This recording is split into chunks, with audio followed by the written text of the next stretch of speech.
Epifanes, sucesor de Alejandro el Grande, del Imperio griego, y que nada tiene que ver con el Imperio romano. Esta visión de Daniel fue tomada nuevamente por Juan en su obra del Apocalipsis, aplicándolo al tirano de ese entonces, el emperador Domiciano. O sea que en sí, Juan con su Apocalipsis es un pobre hombre que se copió de Zacarías, de Isaías, de Daniel, y así han sido los demás profetas que se plagiaban unos a otros. De ahí, dice, la similitud de muchas profecías. Podríamos seguir enumerando más y más argumentos antibíblicos de estos señores doctores de la ley, pero creo que con los ya explicados es basta para darnos cuenta de lo equivocados que están por los siguientes motivos. 1. Si el pueblo judío y cristiano tiene por sagrado y por palabra de Dios a la Biblia y a los profetas, a Jesús y apóstoles como enviados, escogidos por Dios, dudar y menospreciar sus obras constituye una verdadera aberración, especialmente si proceden de personas que se dicen cristianas, y mucho peor si son sacerdotes. Esto es lo que las mismas sagradas escrituras llama apostasías de los últimos tiempos. Ante todo habéis de saber que ninguna profecía de la escritura es de interpretación privada, pues nunca fue proferida alguna por voluntad humana, sino que, llevados del Espíritu Santo, hablaron los hombres de parte de Dios. 2 P 1, 19-20, 2.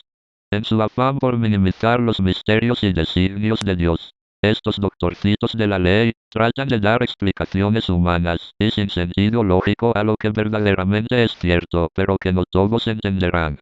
Esas cosas están cerradas y selladas hasta el tiempo del fin. Los malvados no entenderán, pero los que tienen entendimiento comprenderán.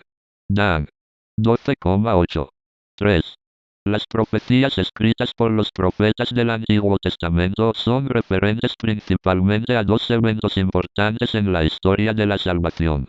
La primera es la venida del Mesías como Cordero manso y humilde, y la segunda es el retorno del mismo Mesías, como Rey, seguido de sus ejércitos y santos.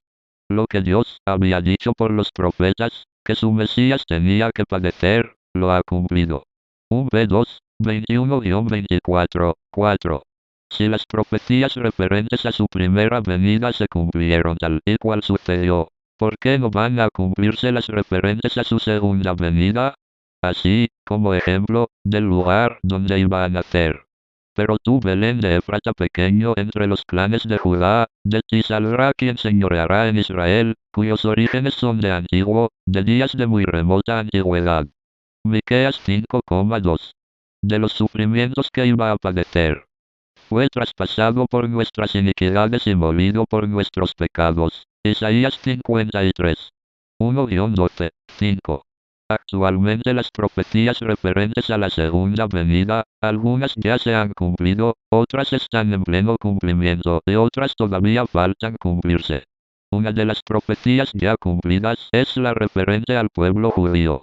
Antes, cuando se hablaba del pueblo o tribus de Israel, se pensaba que estaba refiriéndose al pueblo cristiano, pues el pueblo de Israel no existía como tal. Por 2000 años, estuvo disperso por todo el mundo. Pero en 1947, con todos los pronósticos y condiciones en su contra, llegó a ser nuevamente una nación. Volveré a mi pueblo, a sus tierras, ellos reconstruirán sus ciudades en ruinas, y vivirán allí. Amos 9,11. 6.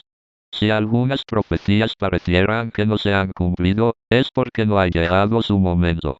No es bueno adelantar juicios y decir que, por ejemplo, la profecía contra Babilonia nunca se cumplió, o que la inmunidad de Israel tampoco sucedió, pues ambas faltan llevarse a cabo.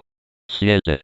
Se debe tener en cuenta que algunos nombres de ciudades, países, objetos y descripciones de eventos, el profeta los tomó de acuerdo a la mentalidad y entorno de aquellos tiempos, y aunque están perfectamente relacionados, a el profeta, no le fue dada la facultad de decir el nombre exacto de la ciudad que posteriormente sería destruida, pues, si se lo dice ya no habría misterio, ni está en los planes de Dios revelarlo de esa forma. Cualquier ciudad moderna de la actualidad podría haberse asemejado a la Babilonia que el profeta conoció, y por ello tomó ese nombre. 8.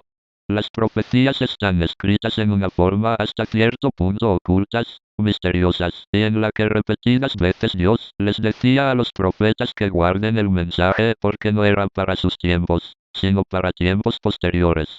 Yo vi, pero no entendiendo pregunté: Mi Señor, ¿cuál será el fin de estas cosas?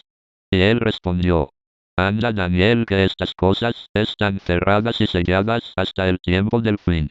Dan. 12, 8, 9.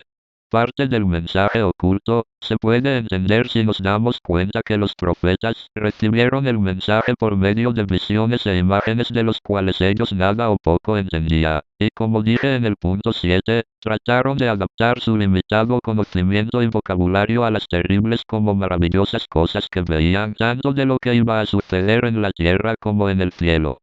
De ahí que muchas profecías, especialmente de los últimos tiempos, hablan de cosas que la mayoría de lectores no entienden. Pero como también ya mencioné anteriormente, el avance de la ciencia de nuestros tiempos y el cumplimiento de algunos hechos antes ya vaticinados, nos permite descorrer la cortina que ocultaba el lenguaje profético.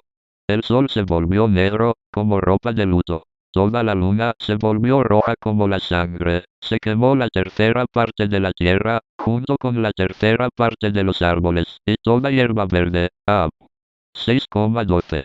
8,7. Igual es el reporte de la ciencia actual con diferente lenguaje al describir el invierno nuclear. Sus carnes se corromperán mientras están en pie. Sus ojos se consumirán en sus cuencas y su lengua se deshará en la boca. Zacarías 14, 12. Consecuencia de una guerra con armas nucleares es que los cuerpos antes de caer al suelo ya estén muertos por la onda de calor que generan estas armas. De ahí la carne, ojos y lengua consumidos. 10. Si bien es cierto que muchas profecías terminan diciendo que el tiempo está cerca, esto no es motivo para que se dude que algún día se cumplirán las profecías y las promesas de Dios. No olvidemos que en las visiones que recibieron los profetas, a excepción de Daniel, que preguntó, ¿cuándo sucederá eso?, el Señor no les señaló el tiempo. Lo que podría ser por un motivo muy importante, que el pueblo de Dios se mantenga siempre alerta pensando que cualquier día y hora podría suceder. Dichosos los criados a quienes su amo, al llegar, encuentre despiertos. Lucas 12,37. Los mismos apóstoles pensaban que Jesús regresaría cuando ellos todavía estaban vivos.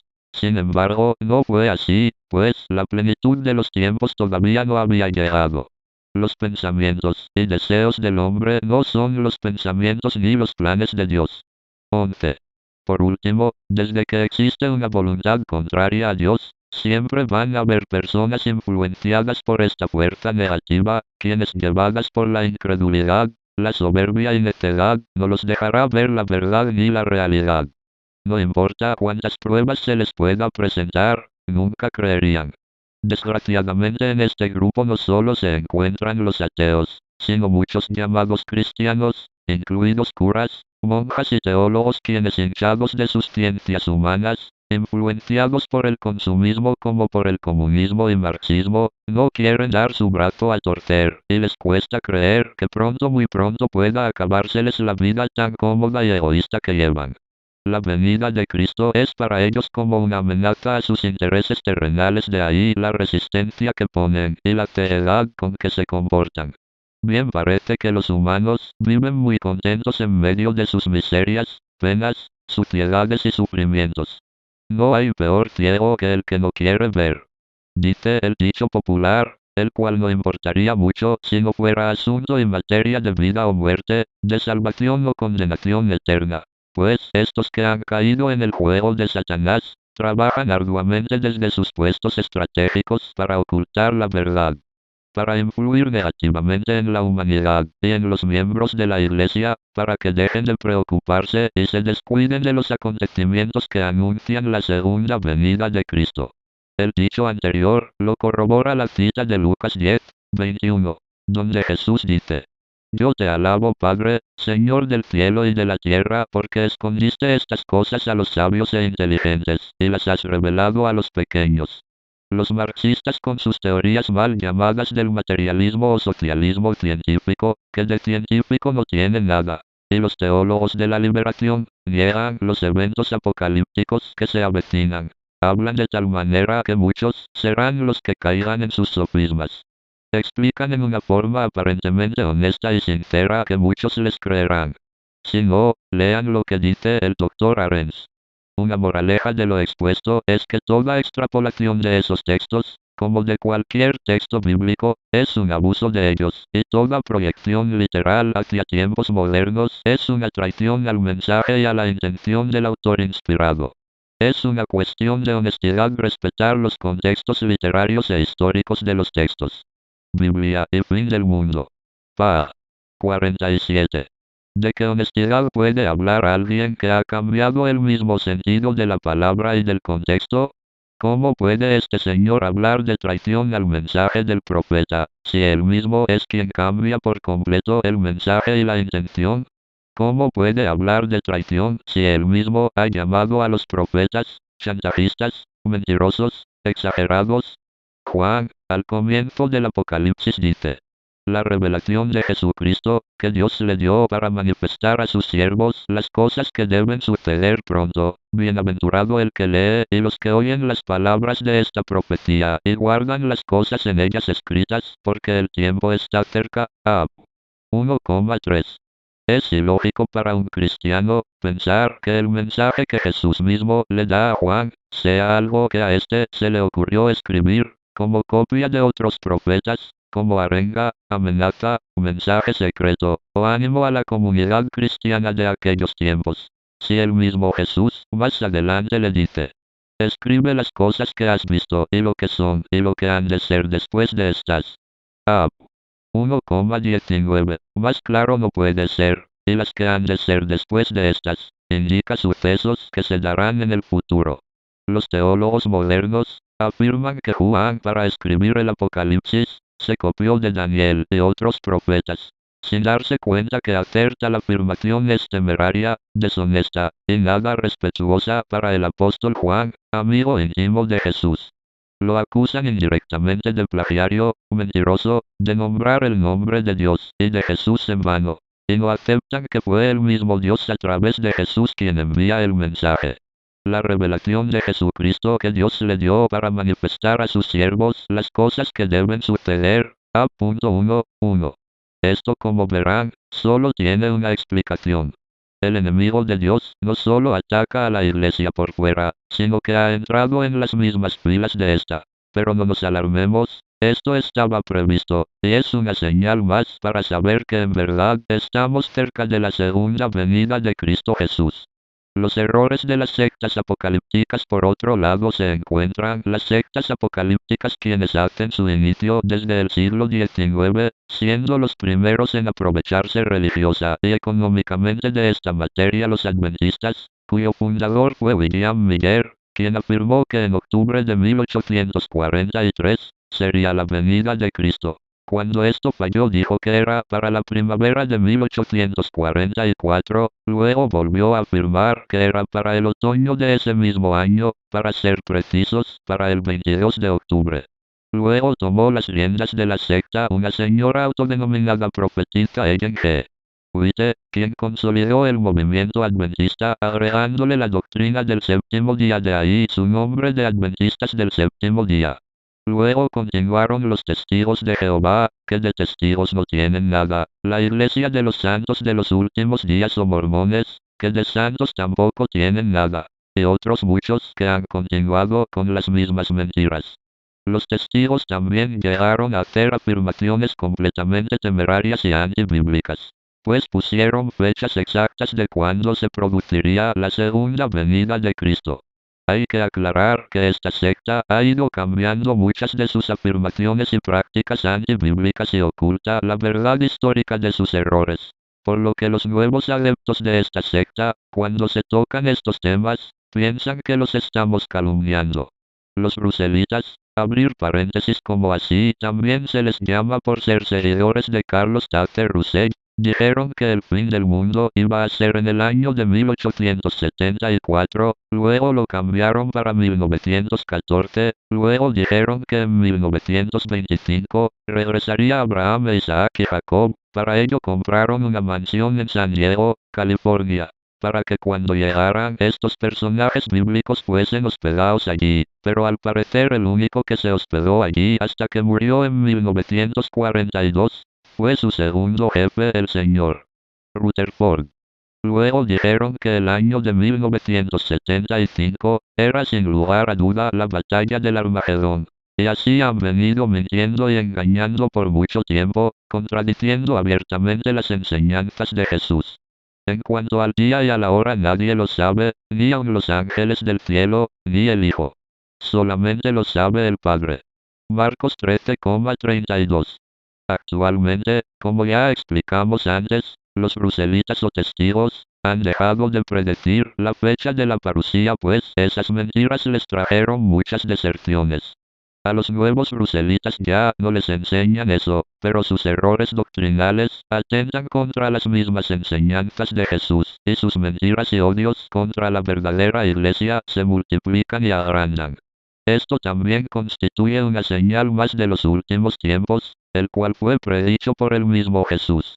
Tengan cuidado que nadie os engañe, y aparecerán falsos cristos y falsos profetas que harán señales y prodigios con el fin de engañar aún a los elegidos, si fuera posible.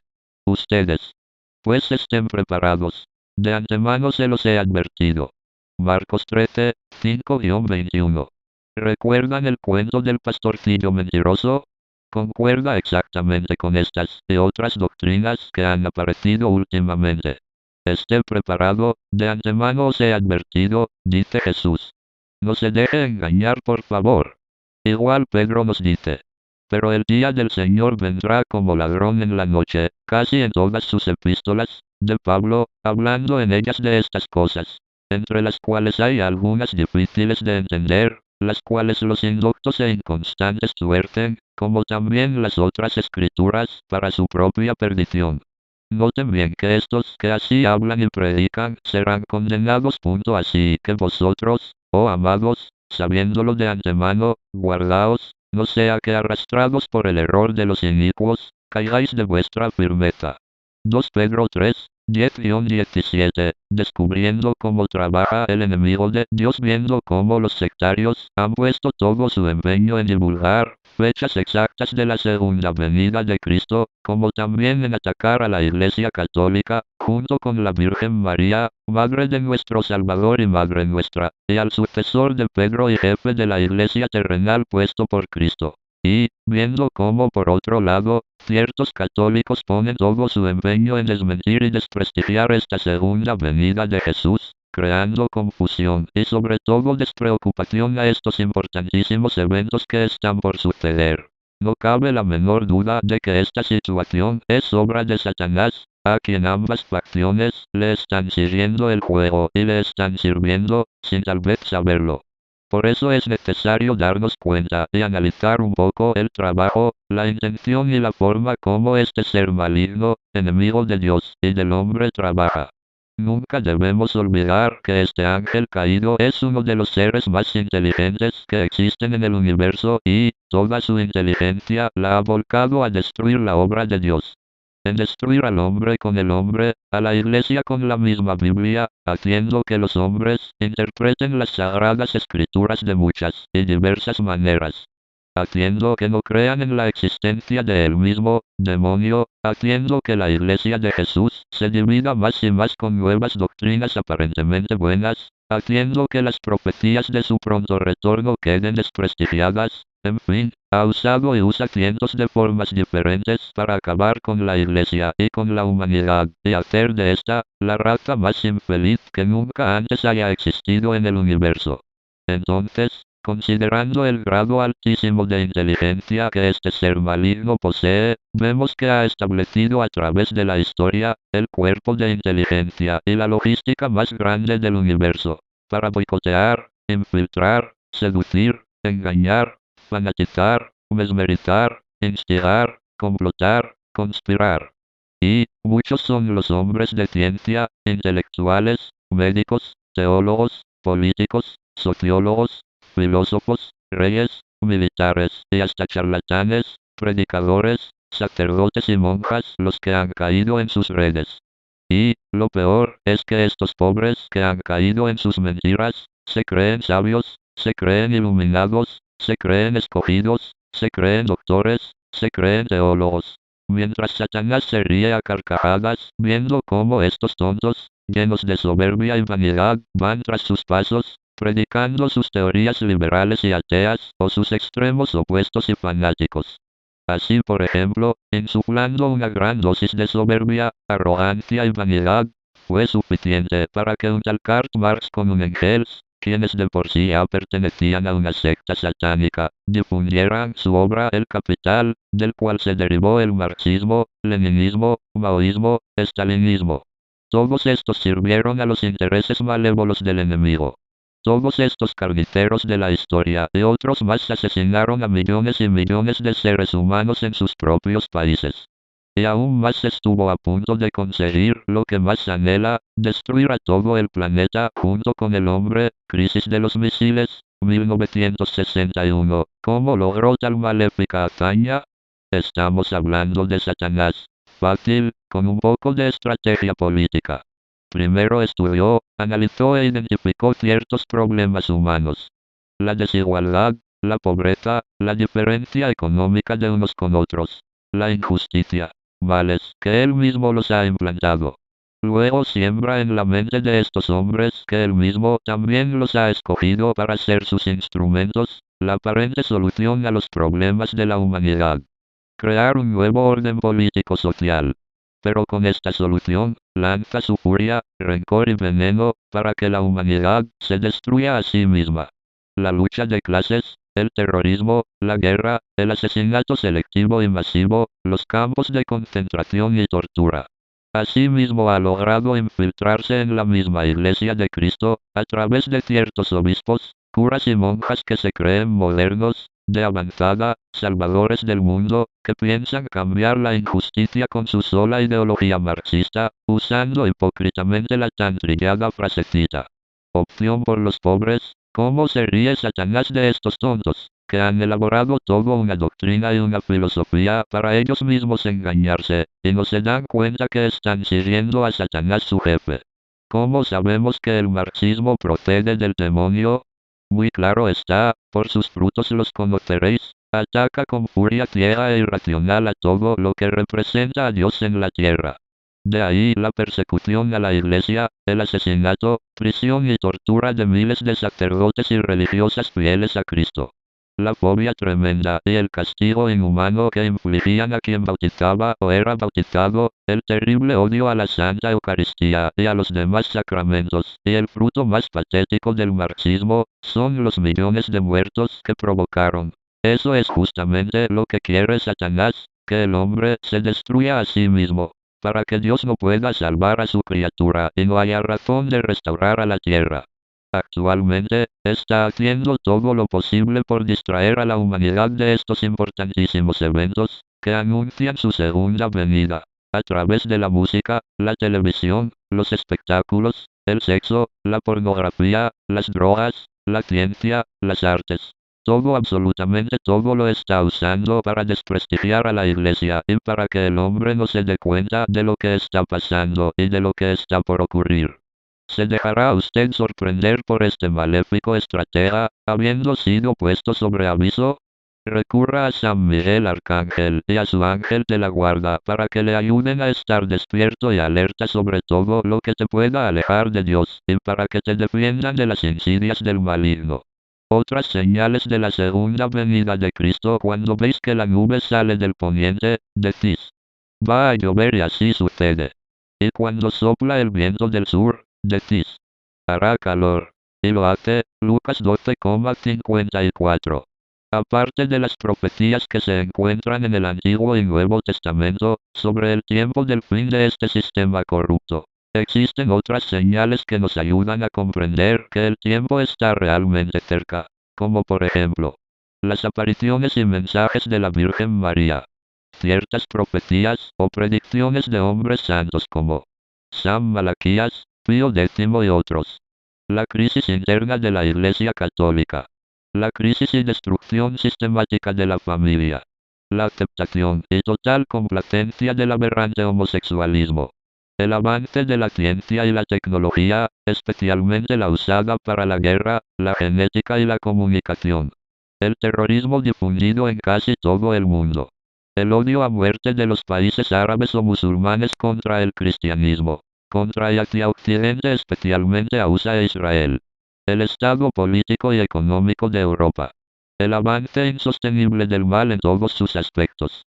El poder militar y económico de USA y su influencia en el mundo. El estado permanente de conflicto que vive Israel.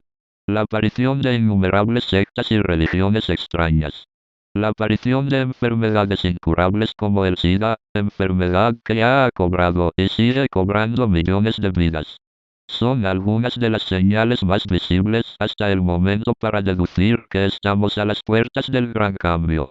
Los mensajes y apariciones de la Virgen María. Dios, desde el principio de la historia de la salvación, se valió de hombres y mujeres para cumplir sus planes y proyectos.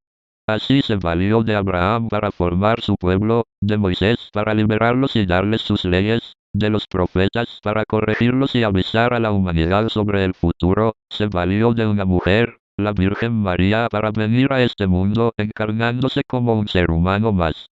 Se valió de sus discípulos para establecer su iglesia y de muchos hombres santos para continuar su obra. Actualmente, parece que Dios quiere valerse nuevamente de María, como precursora de la segunda venida de su Hijo Jesús. De ahí que están sucediendo algunos casos sobrenaturales, cuyo protagonismo se atribuye a la Madre de Cristo. Francisco Sánchez Ventura y Pascual, escritor español especialista en los temas de las apariciones de la Virgen, la parucía y otros temas relacionados a fenómenos sobrenaturales del misticismo, en su libro María precursora de Cristo en su segunda venida a la tierra, dice: alrededor nuestro existe un mundo al margen de lo natural y visible que influye en nuestras vidas, vigila nuestra conducta y gobierna providencialmente nuestro acontecer diario. En ese mundo seres invisibles viven y actúan.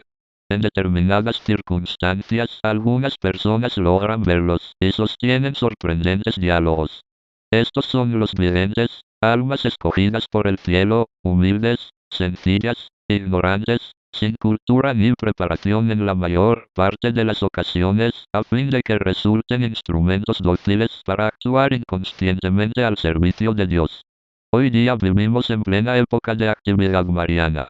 La Virgen, la Madre de Dios, está intentando con su intervención ayudar a sus hijos a rectificar el camino emprendido por la humanidad. En incansable apostolado se aparece por diferentes puntos de nuestra geografía. Estos mensajes de la Virgen a través de sus instrumentos, generalmente niños, tienen especial coincidencia con las manifestaciones que figuran en los libros sagrados, tanto en el Antiguo como en el Nuevo Testamento, en relación con esta época del final de los tiempos. Existen algunas personas que ponen en duda que Dios quiera valerse de la madre de su Hijo, no pueden concebir la idea de que Dios, con todo su poder y su familiaridad con la Santísima Virgen María, le encomiende la tarea de avisar y recordar a los hombres que el tiempo del fin se acerca. Después de todo, Jesús mismo la constituyó como madre de los hombres, y ella siente la necesidad de avisar y tratar de salvar a la mayoría de sus hijos. Bueno, al menos de los que se consideran sus hijos, pues hay muchos que no quieren serlo, como los protestantes y sectarios. Pero estos pobres no se dan cuenta que el mismo Dios, desde que pronunció la sentencia de castigo a nuestros primeros padres, le dio a la Virgen, suma expresión de la humildad humana, la tarea de derrotar al demonio, suma expresión de la soberbia angelical. Pongo perpetua enemistad entre ti y la mujer, entre tu simiente y su simiente, ella te pisará la cabeza y tú le acecharás el calcañal. Génesis 3,15. Esto es un misterio y uno de los peores castigos para Satanás. El ser derrotado por una mujer que dio el fiat a Dios para ser la madre de su Hijo, quien con su sacrificio restauraría a la humanidad que cree en él.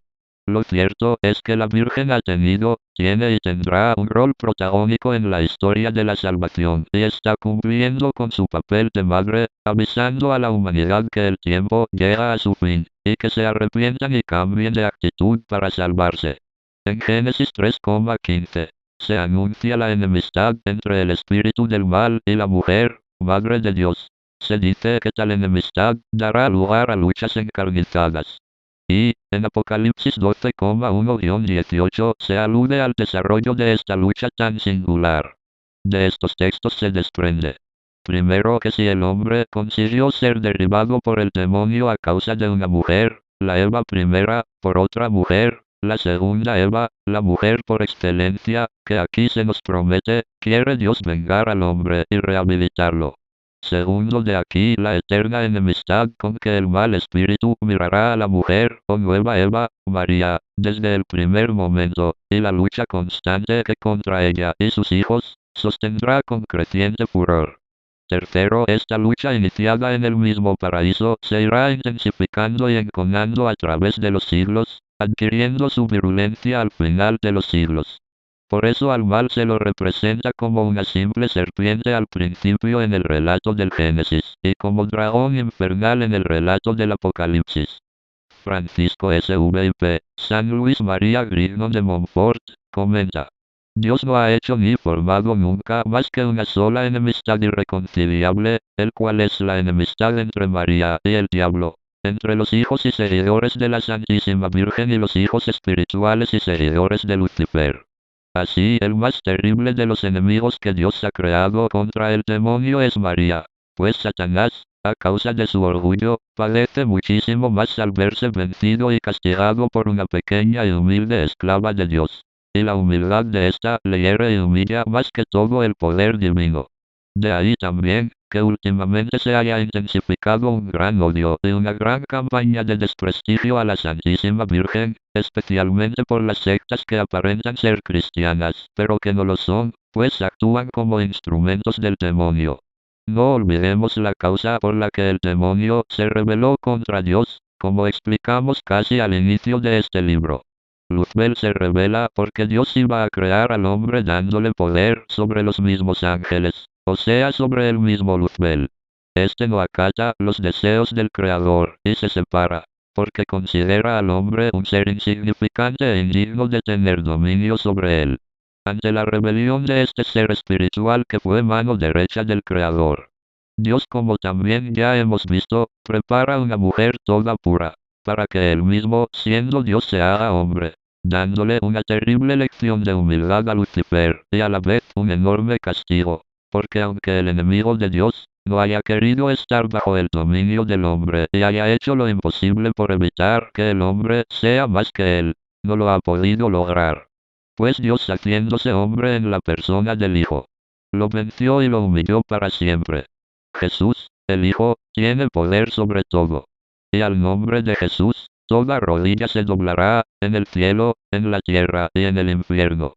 Filipenses 2, 10-2,31. En 1917, la Virgen María se apareció en Fátima, para avisar que el comunismo amenazaba con extenderse desde Rusia a todo el mundo y que era necesario orar y consagrar esa nación a Dios, para que no se desaten esas calamidades. Pero nadie la hizo caso, y el error, crueldad y muerte se extendió por todo el mundo hasta la actualidad, en que todavía existen grupos terroristas de tendencias comunistas que creen que con sus métodos salvajes y animales podrán cambiar el mundo.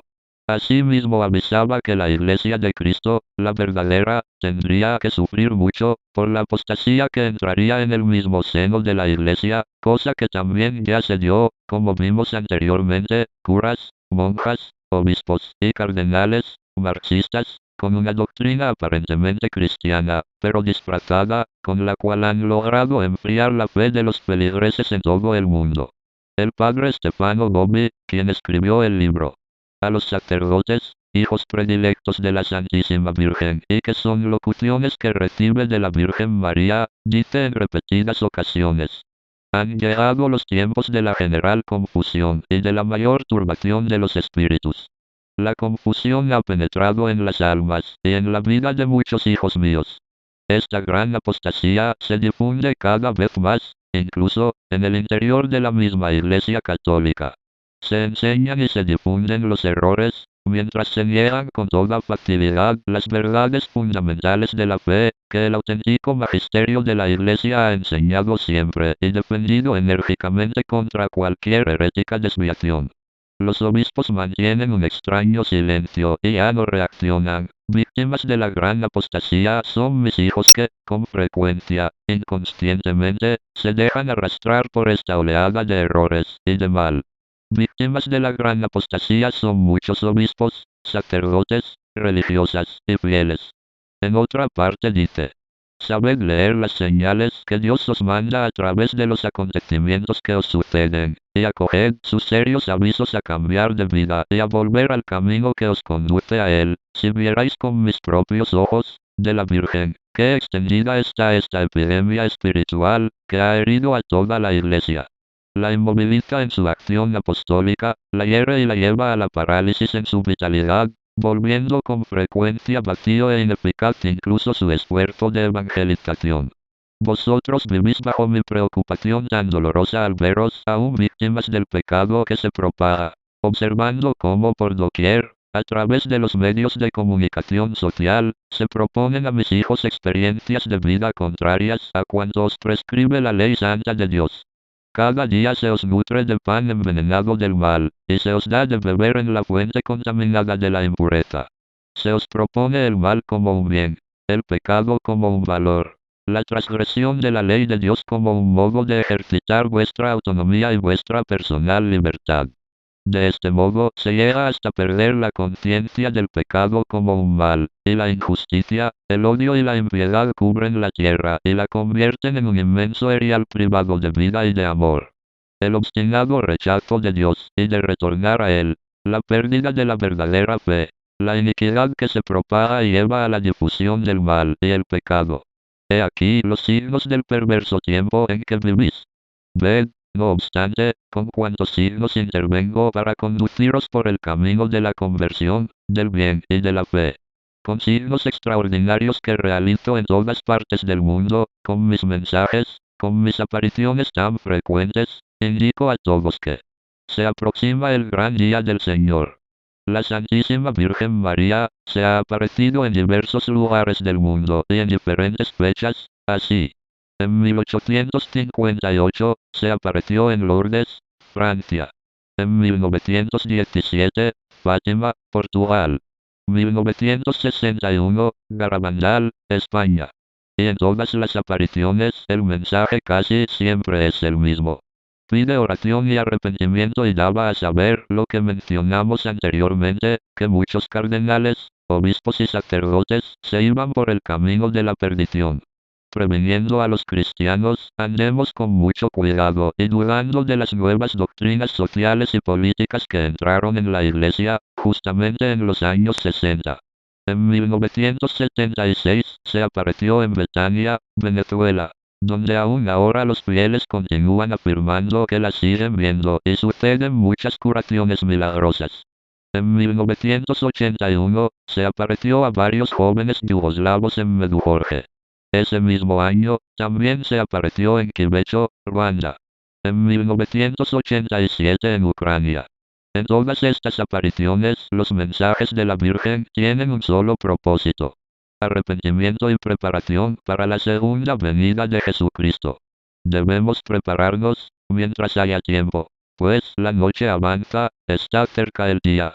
Pero la humanidad, parece ciega, no quiere entender, no quiere darse cuenta de los signos de los tiempos y así como dice el Evangelio. Como sucedió en tiempos de Noé, así sucederá también cuando regrese el Hijo del Hombre. En aquellos tiempos antes del diluvio, y hasta el día en que Noé entró en la barca, la gente comía y bebía y se casaba.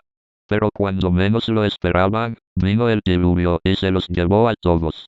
Así sucederá también cuando regrese el Hijo del Hombre. Manténganse ustedes despiertos, porque no saben a qué hora va a venir su Señor. Mateo 24, 37-39. Otras profecías aparte de los profetas del Antiguo Testamento, de Jesús y los apóstoles en el Nuevo Testamento, y de los mensajes de la Santísima Virgen. Existen otros hombres santos y visionarios que de alguna forma han dejado escrito mensajes y visiones que han tenido acerca de esta última época, siendo uno de los principales, San Malaquías, un religioso que vivió por los años del 1100. Es autor del Lignum Vitae, más conocido como las Profecías de los Papas. Fue publicado por el fraile Arnaldo de Wion en el año de 1595, después de 4 siglos de la fecha en que el santo de Armagh lo redactara. Consta de 111 divisas o leyendas que identifican a los papas de la Iglesia a partir del año 1143. Lo que le da valor a estas predicciones son las coincidencias de las características más sobresalientes y leyendas de cada papa, lo cual permite definirlo y reconocerlo desde 1143, año en que inicia la lista, hasta los últimos como Paulo VI, a quien define como Flor de las Flores. Título que le cayó muy acertado, por el sufrimiento moral que sufrió este papa durante su magisterio, por los enormes problemas que tuvo que enfrentar, pues con él se manifestó la crisis de la Iglesia, o sea la apostasía, y la flor es símbolo de martirio o sufrimiento. El siguiente papa, Juan Pablo I, que solo duró unos cuantos meses, llevó el título de la medianía de la luna.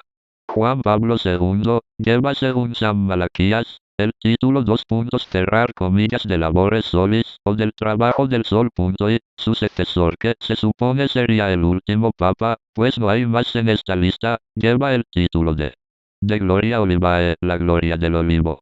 Esto nos hace suponer que si no hay más papas, después de este último, quiere decir que la historia de la Iglesia en la tierra llega a su fin.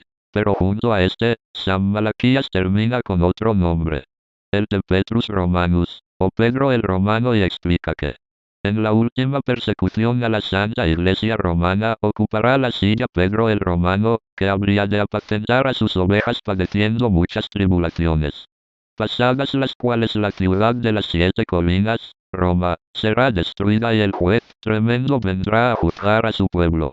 Es decir, según la profecía de San Malaquías, y hasta el momento en que todavía vivía Juan Pablo II, solo restaba un papa más que le corresponde la divisa de la gloria del olivo, y que es en sí el papa actual, y luego vendrá Pedro el Romano, que de hecho no le corresponde ninguna divisa o lema.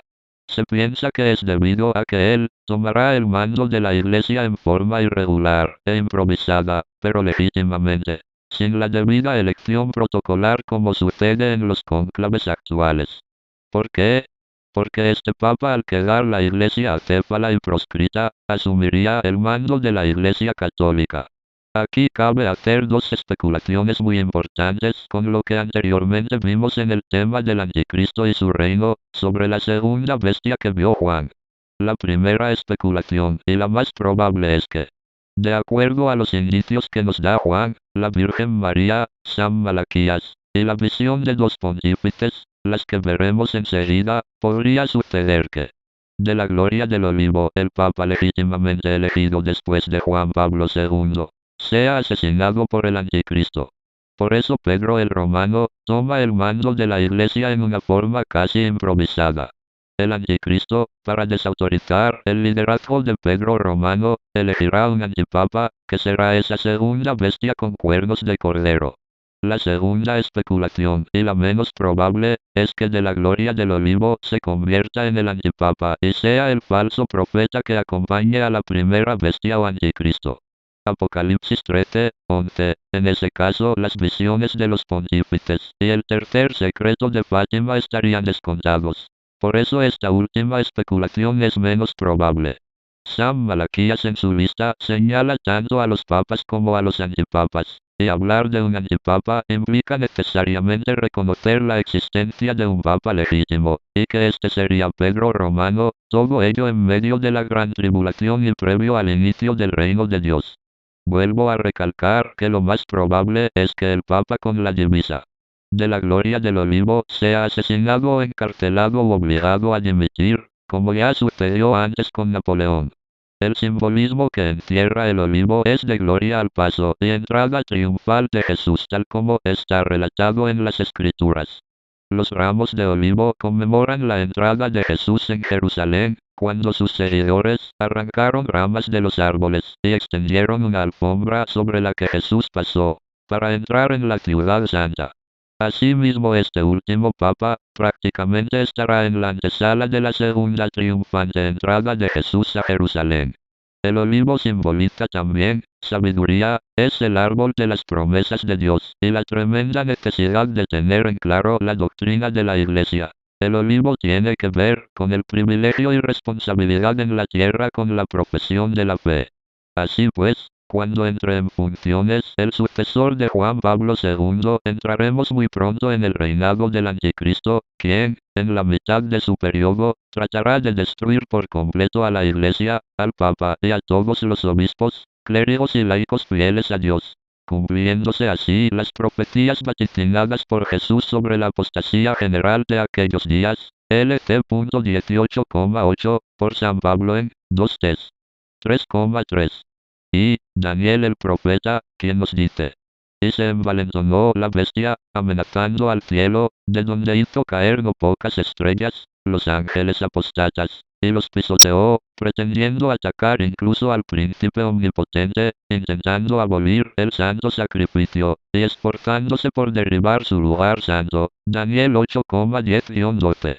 Esto nos da a entender que en esta muy próxima época, Dios permitirá que Satanás y su agente el Anticristo despliegue todo su poder contra él, Jesús, y contra su iglesia a causa de los muchos y gravísimos pecados de los hombres. Es en este tiempo que ya lo tenemos a la vuelta de la esquina que Daniel continúa diciendo: y a causa de los pecados de los hombres, se le dio poder para atacar el santo sacrificio, conculcando y pisoteando la verdad en la tierra. Imperará el dinero y la inmoralidad más que la justicia, llegando a su apogeo en la época del Anticristo, para quien no habrá más ley que la fuerza bruta y el maldito interés material. Y la humanidad desconcentrada y víctima de sus naturales apetitos, se precipitará en la catástrofe más espantosa que han visto los siglos. Daniel 8,10-12. Visiones de los pontífices Francisco Sánchez Ventura, en su libro ya antes mencionado de María precursora de Cristo en su segunda venida a la tierra. Dice que Don Bosco, santo católico y fundador de la congregación salesiana, tuvo un sueño en el que veía a un pontífice huir del Vaticano seguido de una larga procesión. El sueño coincidía con las visiones que posteriormente tuvieron Pío X y León XIII. Pío X, que ya antes había profetizado la guerra del año 1914, tuvo una visión, durante un capítulo general de los franciscanos, en el año de 1909, donde después de quedar en éxtasis, exclamó: «Es horrible lo que he visto. ¿Seré yo o será mi sucesor?». Lo ignoro, pero el hecho es que he visto al Papa huir del Vaticano, caminando sobre los cadáveres de sus sacerdotes. No lo digáis a nadie mientras yo esté vivo. León XIII, en una tarde de otoño del año 1889, vio legiones de ángeles satánicos que se lanzaban contra la Iglesia de Roma.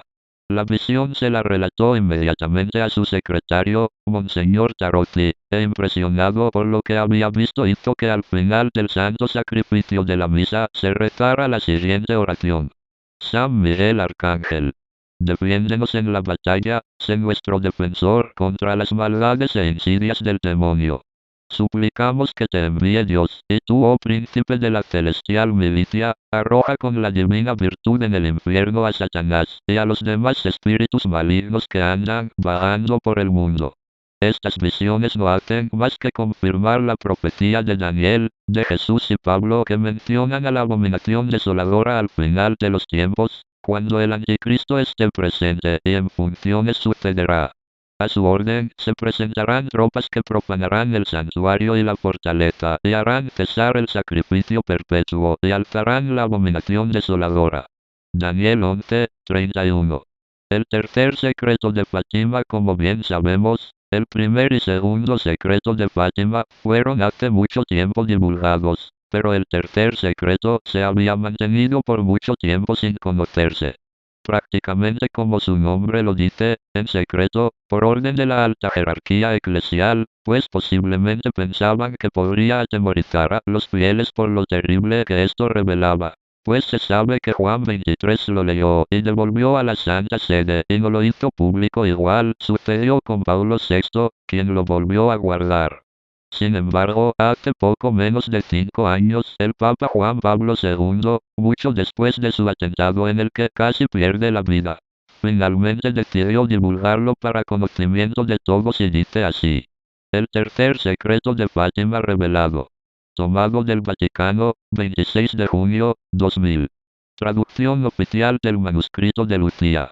JMJ. Tercera parte del secreto revelado el 13 de julio de 1917 en la cueva de Iria, Fátima. Escribo en obediencia a vos, Dios mío, que lo ordenáis por medio de su excelencia reverendísima el señor obispo de Leiria y de la Santísima Madre vuestra y mía. Después de las dos partes que ya he expuesto, hemos visto al lado izquierdo de Nuestra Señora un poco más en lo alto a un ángel con una espada de fuego en la mano izquierda. Centellando emitía llamas que parecían iban a incendiar el mundo, pero se apagaban al contacto con el esplendor que Nuestra Señora irradiaba con su mano derecha dirigida hacia él. El ángel señalando la tierra con su mano derecha, dijo con fuerte voz. Penitencia, penitencia, penitencia. Y vimos en una inmensa luz que es Dios. Algo semejante a como se ven las personas en un espejo cuando pasan ante él a un obispo vestido de blanco. Hemos tenido el presentimiento de que fuera el Santo Padre. También a otros obispos, sacerdotes, religiosos y religiosas subir una montaña empinada, en cuya cumbre había una gran cruz de maderos toscos, como si fueran de alcornoque, con la corteza. El Santo Padre, antes de llegar a ella, atravesó una gran ciudad, medio en ruinas y medio tembloroso con paso vacilante, apesadumbrado de dolor y pena, rezando por las almas de los cadáveres que encontraba por el camino. Llegando a la cima del monte, postrado de rodillas a los pies de la gran cruz, fue muerto por un grupo de soldados que le dispararon varios tiros de arma de fuego y flechas. Y del mismo modo murieron uno tras otro los obispos, sacerdotes, religiosos y religiosas, y diversas personas seglares, hombres y mujeres de diversas clases y posiciones. Bajo los dos brazos de la cruz, había dos ángeles, cada uno de ellos con una jarra de cristal en la mano, en los cuales recogían la sangre de los mártires, y regaban con ella a las almas que se acercaban a Dios. Como se puede apreciar, el tercer secreto, asombrosamente coincide con las otras visiones. Pero el motivo por el que finalmente se decidió dar a conocer este secreto, parece ser que se debió al atentado que su SS. Juan Pablo II sufrió el 13 de mayo de 1981, pensando que la visión se refería a él. Pero no es así, este acontecimiento, como ya dijimos antes, viene a corroborar y apoyar a las demás profecías del final de los tiempos, en el cual cuando se levante el hombre de la iniquidad, el anticristo, rodeará la ciudad santa, el Vaticano, sacará al Papa que esté gobernando en ese tiempo, según las profecías de San Malaquías, sería el Papa actual, y junto a sus obispos, sacerdotes y fieles laicos será eliminado, y es allí donde suspenderá el sacrificio perpetuo, o sea la Santa Misa. Sin el sacrificio perpetuo abolirá también el sacerdocio, los altares y templos no solo de Italia, sino de toda Europa, y posiblemente sus influencias malignas lleguen a todo el mundo. No faltarán gobiernos corruptos y podridos que imiten su ejemplo en diversos países, en donde la Iglesia Católica es una piedra en sus zapatos y una voz de alarma que no deja tranquilas sus conciencias. Luego se instalará en el lugar sagrado, en el templo de Dios. Esto será en la Basílica de San Pedro, el templo más importante y representativo de la Iglesia, y se proclamará Dios, cumpliéndose así la profecía de la instalación de la abominación desoladora, de la cual nos habla Daniel, Jesús y Juan, y que durará un lapso aproximado de 3 años y medio. Cuando dice que muchos laicos hombres y mujeres de diversas clases y posiciones murieron también, claramente nos da a indicar que se desatará una gran persecución a la Iglesia en todo el mundo. Pero, Ánimo, el que permanezca fiel, ese se salvará. Otros mensajes del final de los tiempos y manifestaciones de la apostasía en todo el mundo han aparecido ciertas personas que por su santidad y religiosidad están sirviendo como mensajeras de los avisos de Jesús y su madre la Virgen María. Por supuesto que junto a estas también están una serie de charlatanes enviados por el demonio. Por ello es necesario pedir a Dios mucho discernimiento para saber quién es de Dios y quién del enemigo. Entre los más conocidos tenemos al padre Stefano Gobbi, de quien ya habíamos mencionado anteriormente, pero creo es necesario profundizar un poco más en algunos de sus mensajes recibidos de la Virgen María como locuciones. Así, en uno de los primeros mensajes, la Virgen Santísima dice: He venido del cielo a revelaros mi designio en esta lucha que envuelve a todos, enrolados a las órdenes de dos caudillos opuestos. La mujer vestida del sol y el dragón rojo. Os he indicado el camino a recorrer, el de la oración y el de la penitencia. Os he invitado a la conversión interior de vuestra vida. Os he preparado asimismo un refugio para estar recogidos, protegidos y fortalecidos durante la presente tempestad, que todavía irá en aumento. El refugio es mi corazón inmaculado. Jesús es el único Redentor, porque Él es el único mediador entre Dios y los hombres. Sin embargo, Él ha querido asociar a su obra redentora a todos los que han sido redimidos por Él, para que pueda resplandecer de manera más grandiosa y maravillosa la obra misericordiosa de su amor.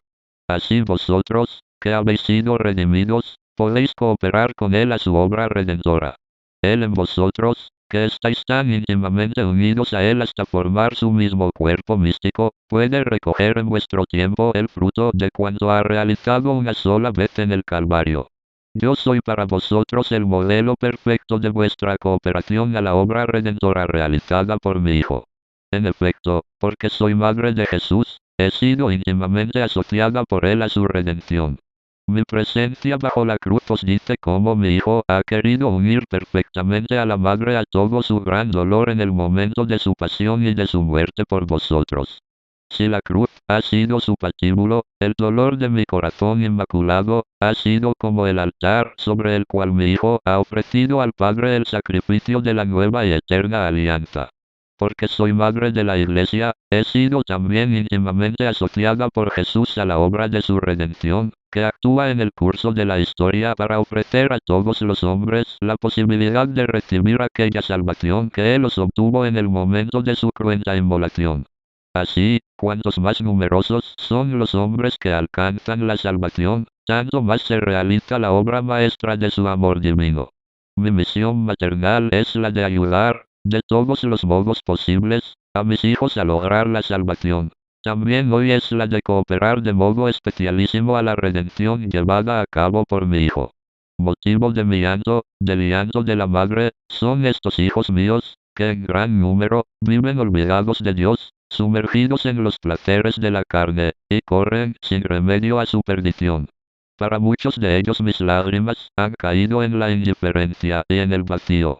Sobre todo son causa de mis llantos los sacerdotes, mis hijos predilectos, la pupila de mis ojos, todos estos mis hijos consagrados. ¿Ves cómo ya no me aman? ¿Cómo ya no me quieren? ¿Ves cómo no escuchan las palabras de mi Hijo? ¿Cómo a menudo lo traicionan?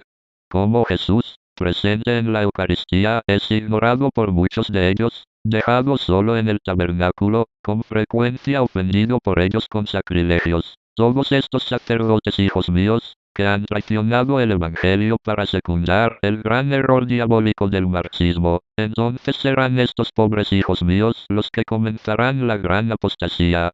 Se preparan momentos de grandes e indecibles tribulaciones. Si los hombres lo supieran, quizás se arrepentirían.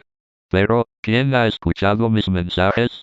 ¿Quién ha captado el sentido de mis lágrimas, de mis maternales invitaciones? Casi ninguno, pocas y desconocidas almas por cuyos merecimientos el castigo ha sido alejado por el momento. Cuántas espinas afligen a mi corazón las almas que se alejan de mi Hijo. Las espinas más dolorosas me la proporcionan los hijos por mí más amados y predilectos. Los sacerdotes. Los que cada día traicionan, como Judas a mi Hijo Jesús y a su iglesia. ¿Cuántos son ya los vacilantes, los inseguros, los infieles? Celebran la Santa Misa, administran los sacramentos, y ya no tienen fe. Hoy también hablan los falsos profetas, los que anuncian el Evangelio traicionándolo, y estos son escuchados y seguidos. Y llevan el desconcierto y la confusión entre los hijos más fieles de mi iglesia. Ha llegado también el momento en el que algunos de mis hijos sacerdotes se disponen a manifestarse públicamente contra mi hijo, contra mí misma, contra el Papa y mi iglesia. Entonces no podré ya reconocerlos como hijos míos. Yo misma bajaré del cielo para ponerme a la cabeza de mis hijos predilectos, y destruiré sus maquinaciones. Después de una gran revolución y la purificación de la tierra, mi corazón inmaculado cantará victoria en el más grande triunfo de Dios. Ya no es tiempo de dudas y de incertidumbre. Es el tiempo de la batalla. Esta verdadera división en mi iglesia, esta verdadera apostasía, por parte de muchos hijos míos sacerdotes, se acentuará hasta convertirse en una violenta y abierta rebelión. Este mundo se va alejando cada vez más de Dios, y ya no escucha la palabra de mi Hijo Jesús. Así cae en las tinieblas de la negación de Dios, en el engañoso espejismo de pensar que se puede prescindir de Él. Casi habéis conseguido construir una civilización solamente humana, cerrada obstinadamente a cualquier influjo divino. Dios en su infinita majestad no puede menos que reírse de esta humanidad que se ha reunido para alzarse contra Él. De este modo, el hielo del egoísmo y de la soberbia va en aumento constante. El odio prevalece sobre el amor, y cada día causa innumerables víctimas conocidas y desconocidas. Violencia a criaturas inermes e inocentes, que en todo momento piden a gritos terrible venganza ante el trono de Dios. Y el pecado penetra cada vez más en todos los ambientes. ¿Dónde se encuentra hoy día un lugar sin pecado? Aun las casas consagradas al culto de Dios son profanadas por los pecados que allí se cometen. Son las personas consagradas, son los mismos sacerdotes y religiosas los que, a veces, pierden el sentido del pecado, algunos de ellos en el pensamiento, en las palabras y en la vida, sacrílegamente se dejan conducir por Satanás. Nunca tanto como ahora el demonio ha logrado seduciros tanto. Os seduce con el orgullo y así llegáis hasta justificar también y a legitimar el desorden moral. Y después de las caídas, logra apagar en vosotros las voces del remordimiento, que son un verdadero don del Espíritu Santo, que os apremian a la conversión. Qué numerosos son hoy mis pobres hijos que pasan años sin confesarse. Se pudren en el pecado y se consumen en la impureza, se dejan dominar por el apego excesivo al dinero y por el orgullo. Así es como Satanás ahora se halla acampando entre los ministros del santuario y ha hecho entrar la abominación de la desolación en el templo santo de Dios. Es, pues, necesario que la Madre os hable y os lleve de la mano. Misión suya es, ante todo, guiaros en la lucha contra el dragón infernal. Por eso os digo, estos son los tiempos de la purificación, son los tiempos en que la justicia de Dios castigará a este mundo, rebelde y pervertido, para su salvación. La purificación ha empezado ya en mi iglesia, invadida por el error, oscurecida por Satanás, cubierta por el pecado, traicionada y violada por algunos de sus mismos pastores. Satanás os zarandea como se hace con el trigo. ¿Cuánta paja será desparramada pronto por el viento de la persecución? De ahora en adelante mi presencia entre vosotros se hará más continua y más clara. La hora de las tinieblas. Esta es la hora de Satanás y de su gran poder. Esta es la hora de las tinieblas.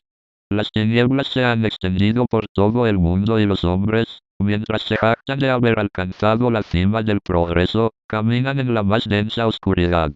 Todo está entenebrecido por la sombra de la muerte que os quita la vida, del pecado que os aprisiona, del odio que os destruye. Las tinieblas han invadido también la iglesia. Se extienden cada vez más, y cada día cosechan víctimas entre sus mismos hijos predilectos. ¿Cuántos de ellos, seducidos por Satanás, han perdido la luz para caminar por el camino recto, el camino de la verdad, de la fidelidad, de la vida de gracia, del amor, de la oración, del buen ejemplo, de la santidad? ¿Cuántos de estos pobres hijos míos abandonan todavía hoy la iglesia, la critican, la contestan abiertamente, la traicionan y la entregan en manos de su adversario? Judas, con un beso entregas al Hijo del Hombre. También vosotros con un beso traicionáis hoy a la iglesia, hija de vuestra Madre Celeste. Formáis aún parte de ella y por ella vivís. Ejercéis su ministerio y, con frecuencia hasta sois sus pastores. Renováis cada día el sacrificio eucarístico, administráis los sacramentos, difundís su anuncio de salvación, y no obstante, algunos de vosotros la venden a su enemigo y la hieren en su mismo corazón porque corrompen la verdad con el error, justifican el pecado y viven de acuerdo con el espíritu del mundo que, de esa forma, penetra a través de vosotros en el interior de la iglesia, poniendo en peligro su vida misma. En el espíritu de sabiduría sabed, por tanto, leer los signos del momento presente que vivís. El Señor está a las puertas de esta generación. Volved a vuestro Dios, que os quiere salvar y os conduce a la paz. Volved a vuestro Redentor. Abrid vuestros corazones a Cristo que viene. Nunca como hoy el mundo en que vivís se ha convertido en un desierto, que produce frutos tan venenosos y perversos. Nunca como hoy mi adversario procura de todas las maneras obstaculizaros, seduciros, golpearos. Nunca como hoy, Satanás, ejercitando el gran poder que se le ha concedido, lo intenta todo para arruinar mi plan y para destruir mi obra de amor, que yo misma estoy llevando a cabo en estos vuestros últimos tiempos. ¿Qué ofusca hoy la belleza y esplendor de la iglesia? Es el humo de los errores que Satanás ha introducido en ella. Se difunde cada día más y llevan a muchísimas almas a la pérdida de la fe. Causa de una tan vasta difusión de los errores y de la gran apostasía son los pastores infieles. Callan cuando deberían hablar con valentía para condenar el error y defender la verdad. No intervienen cuando deberían desenmascarar a los lobos rapaces que se han introducido en la grey de Cristo disfrazados con piel de corderos. Son perros mudos que dejan despedazar al rebaño. Cuando el Hijo del Hombre vuelva. Vosotros leéis en el Evangelio. Cuando el Hijo del Hombre vuelva, ¿encontrará aún fe en la tierra? Hoy quiero invitaros a meditar estas palabras pronunciadas por mi Hijo Jesús. Son palabras graves, que hacen reflexionar y que logran haceros entender los tiempos en que vivís. Os podéis preguntar, ante todo, ¿por qué Jesús las pronunció? Para prepararos su segunda venida y para describiros una circunstancia que indicará la proximidad de su regreso glorioso. Esta circunstancia es la pérdida de la fe. También en otro pasaje de la Divina Escritura, en la carta de San Pablo a los tesalonicenses, se anuncia claramente que, antes del retorno glorioso de Cristo, tendrá lugar una gran apostasía. La pérdida de la fe es una verdadera apostasía. La difusión de la apostasía es, pues, el signo que indica que la segunda venida de Cristo ya está próxima. Os he predicho en Fátima que llegaría el tiempo en el cual la verdadera fe se perdería. Estos son los tiempos. Las causas de la pérdida de la fe son: 1. La difusión de los errores que son propagados, enseñados a menudo por los profesores de teología en los seminarios y en las escuelas católicas. De este modo adquieren un cierto carácter de autenticidad y de legitimidad. 2. La rebelión abierta y pública contra el magisterio auténtico de la Iglesia, sobre todo, el magisterio del Papa, que ha recibido de Cristo la misión de preservar a toda la Iglesia en la verdad de la fe católica. 3. El mal ejemplo dado por aquellos pastores que han dejado que el espíritu del mundo se apodere completamente de ellos y se han convertido en propagadores de ideologías políticas y sociales en vez de ser anunciadores de Cristo y de su Evangelio, olvidando en sí el mandato recibido de él. Id al mundo entero y predicad el Evangelio a toda criatura. Como madre estoy junto a esta pobre humanidad, enferma y oprimida bajo el peso de su obstinado rechazo a Dios y a su ley de amor. ¿Cómo se ha alejado del Señor? Se ha querido construir una civilización atea y materialista. Se han propuesto nuevos valores, fundados en la satisfacción de todas las pasiones, en la búsqueda de todos los placeres, en la legitimación de todo desorden moral. De este modo el egoísmo y el odio han reemplazado al amor. la soberbia y la incredulidad, a la fe, la avaricia y la lujuria, a la esperanza, el fraude y el engaño, a la honestidad, la maldad y la dureza de los corazones, a la bondad. Satanás ha cantado victoria porque ha llevado el pecado a las almas, la división a las familias, a la sociedad, y a las naciones en sí mismas, y entre ellas. Así la paz nunca ha sido tan amenazada como en vuestros días, y además se difunden de forma creciente los males que amenazan la integridad moral de los pueblos, como la impureza, la pornografía, la droga, los divorcios, el recurso a todos los medios para impedir la vida y esos abortos malditos que claman venganza a Dios. También la Iglesia en este continente americano vive y sufre, es amenazada por una división interior, causada por la separación del Papa y por la oposición a su magisterio por parte de algunos obispos, teólogos, sacerdotes y fieles. Sobre todo mi adversario ha querido golpearla, a la Iglesia, con la insidia engañosa de la teología de la liberación que es una verdadera traición a Cristo y a su Evangelio. El enorme dragón rojo es el comunismo ateo que ha difundido por todas partes el error de la negación y del obstinado rechazo de Dios. El enorme dragón rojo en estos años ha logrado conquistar a la humanidad con el error del ateísmo teórico práctico, que ya ha seducido a todas las naciones de la Tierra. De ese modo se ha logrado construir una civilización sin Dios, materialista, egoísta, hedonista, árida, fría, que lleva en sí los gérmenes de la corrupción y de la muerte. La bestia semejante a una pantera. Sí, el enorme dragón rojo es el ateísmo marxista, la bestia negra es la masonería. El dragón se manifiesta en el vigor de su potencia. La bestia negra, en cambio, obra en la sombra, se esconde, se oculta, para introducirse por este medio en todas partes. El objetivo de la bestia negra, es decir, de la masonería, es de combatir de una manera disimulada pero tenaz, para impedir a las almas recorrer este camino, indicado por el Padre y por el Hijo e iluminado por los dones del Espíritu. En efecto, si el dragón rojo obra para llevar a toda la humanidad a prescindir de Dios, a la negación de Dios, y para ello difunde el error del ateísmo, el objetivo de la masonería no es el de negar a Dios, sino el de blasfemarlo. La bestia abre la boca para proferir blasfemias contra Dios, para blasfemar su nombre y su morada, contra todos aquellos que habitan en el cielo.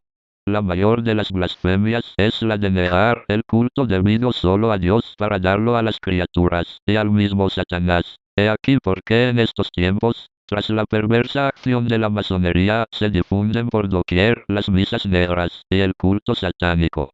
La bestia semejante a un cordero. Sobre todo como madre, os he querido advertir de los grandes peligros que hoy amenazan a la Iglesia, a causa de los muchos y diabólicos ataques que se llevan a cabo contra ella para destruirla. Para alcanzar este fin, a la bestia negra que sube del mar, acude en ayuda desde la tierra, una bestia que tiene dos cuernos semejantes a los de un cordero. La bestia con dos cuernos, semejante a un cordero, indica la masonería eclesiástica infiltrada dentro de la Iglesia y que se ha difundido sobre todo entre los miembros de la jerarquía. Esta infiltración masónica dentro de la Iglesia ya os ha sido predicha por mí en Fátima, cuando os anuncié que Satanás se introduciría hasta el vértice de la Iglesia. Si el objetivo de la masonería es el de conducir a las almas a la perdición, llevándolas al culto de falsas divinidades, el fin de la masonería eclesiástica, en cambio, es el de destruir a Cristo y a su Iglesia, construyendo un nuevo ídolo, es decir, un falso Cristo y una falsa Iglesia. La masonería eclesiástica actúa de una manera astuta y diabólica, para conducir a todos a la apostasía. También tiene como propósito justificar el pecado, presentarlo no ya como un mal, sino como un valor y un bien.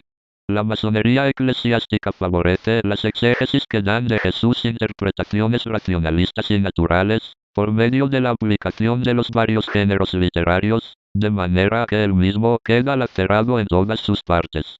Al final se llega a negar la realidad histórica de los milagros y de su resurrección, y se pone en duda la divinidad misma de Jesús y su misión salvífica. La Iglesia conocerá la hora de su mayor apostasía, el hombre de iniquidad se introducirá en el interior de ella y se sentará en el mismo templo de Dios, mientras que el pequeño resto que permanece fiel será sometido a las mayores pruebas y persecuciones. La humanidad vivirá el momento de su gran castigo, será de este modo preparada para recibir al Señor Jesús, que,